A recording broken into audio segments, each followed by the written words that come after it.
Good day! Standing before you is Berthel Gozon. And for today's lesson, I'm going to tackle about the fifth rule for teaching grammar, the rule of nurture. What conclusions are to be drawn about the teaching of grammar? So here is the fifth rule for teaching grammar, the rule of nurture. Take note that the fifth rule argues that teaching doesn't necessarily cause learning, not in any direct way. Do you agree or disagree? That instead of teaching grammar, therefore as a teacher teaching the language, we have this role upon trying to provide the right conditions for grammar learning towards our students. So for you, why is this so? The rule of nurture argues for providing conditions for grammar learning. At this juncture, let's take a look at some major conditions that can be linked to the fifth rule. So if the answers to this much disputed question could be reduced to a handful of essentials, they would probably this. First, the input that learners get. The first condition reminds us teachers that in terms of the input that the learners will get, will it be presented in such a way that the learners are likely to engage with it, thus ensuring a reasonable chance of it becoming an intake?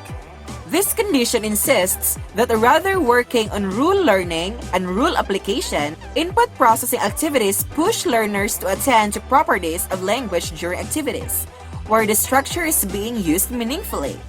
For instance, if students are asked to carry out commands that teachers issue, they are working on matching the imperative form to its use in a meaningful way.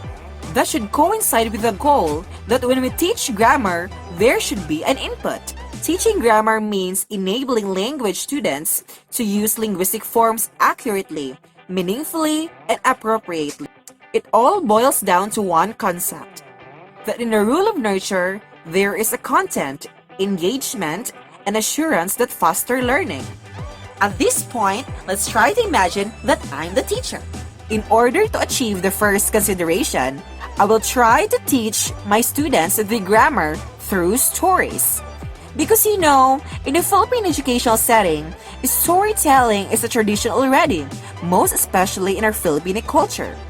We can tap into the tradition for a very portable resource and a convenient and flexible technique for teaching any phrase of a grammar lesson.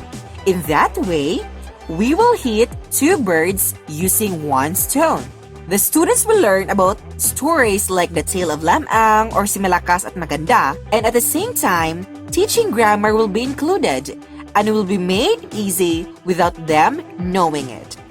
For a story provides a realistic content for presenting grammar points and holds and focuses students' attention in a way that no other technique can. And because of that, clearly, no doubt that there will be a reasonable chance of it becoming an intake. And that's the first major condition for the rule of nurture, the input that the learners get. And moving on to the next major condition, their output, or the student's output. Their output. In the aspect of output, will it be of sufficient quantity and or quality to ensure that they have these opportunities to develop both accuracy and fluency? That as a teacher, we have to ask ourselves if the way we teach grammar will yield a meaningful output. Such thing must also appear as less demanding on teaching effort, learning effort, and educational resources, but with more result and quality learning outcomes. So let's try to situate a teacher who is conducting a task-based lesson to his English class. The teacher tells the class that they are going to complete a timetable. Then he is using a pre-task phase first that typically begins a task sequence. During this phase, the teacher let himself introduce the students to the language that they will need to complete the task. The teacher begins by having the class help him to fill out a class schedule. This is done through whole class interaction in the form of teacher question and student response. He made sure that the said task would appear to be that meaningful and relevant, so that the students see the reason for doing the task and see how the task relates to possible conditions in their lives outside the classroom. The students then do the task in groups, following the teacher's instructions.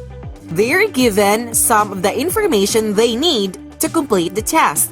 This is a jigsaw task where students have to piece together information that they need to complete a task being given to them. The activity alone gives them an opportunity for interaction. The students are actively engaged with the task, with the teacher monitoring their performance and intervening when necessary. The task is purposely designed to have clear outcomes so that both students and the teacher himself can tell if the task has been successfully completed. Consequently, a post-task phase takes place to reinforce students' learning or to address any problems that may arise. Speaking of output, it might be surprising to experienced teachers to read descriptions of all these teaching options with very little mention to student production. But of course, students' production plays a very important role in learning grammar. It is not enough to have awareness raised if students can produce the language. Output production is therefore extremely important. For one thing, it pushes students to move beyond semantic processing to syntactic processing. Moving on to the third major condition, the feedback they get. Will it be of the type and quantity to make sure that some of their attention is directed at form? Critically, it is something that gives the learners feedback on the quality of learning that they are supposed to attain. There is a huge issue in grammar teaching, but perhaps the most controversial one. That is the question of error correction. While some feel that correcting students' errors causes students to experience debilitating anxiety, most research supports the value of giving learners feedback on their non-target-like performance in an effectively supportive way. However, it is far from clear which error correction techniques are the most efficacious. For one thing, as with other aspects of grammar instruction, providing learners with feedback can be done explicitly or implicitly. So how does the teacher respond to students' errors? Do you know that students' errors are seen as a natural, indispensable part of the learning process? Errors are inevitable since the students are encouraged to explore the language. So let's take an example from a teacher who uses the students' errors as a basis for deciding where further work is necessary. The teacher works with his students in getting them to self-correct.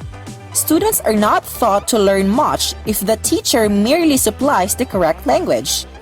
He exercised the idea that his students need to learn to listen to themselves and to compare their own production with their developing inner criteria.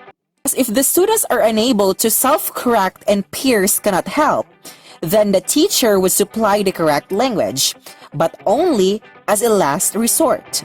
Furthermore, his students are invited to make observations about the day's lesson and what they have learned. So, in the part of the teacher, he wholeheartedly accepts the comments from his students in non-defensive manner. Hearing things will help him give direction for where he should work when the class meets again. Out from that, the students learn to take responsibility for their own learning and becoming aware of and controlling how they use certain learning strategies in class. The length and frequency of feedback sessions vary depending on the teacher and the class. And that's the third major condition for the rule of nurture. And moving on to the fourth and last major condition, their motivation.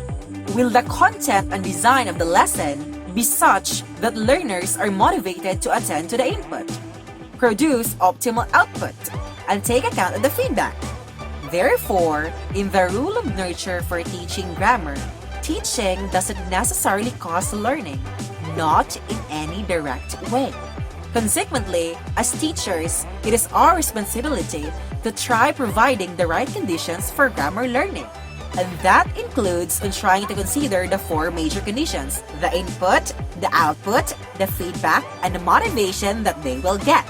In that way, we can say that the rule of nurture for teaching grammar is true and is very useful for the teachers who are in the field of grammar teaching and to students for their grammar learning.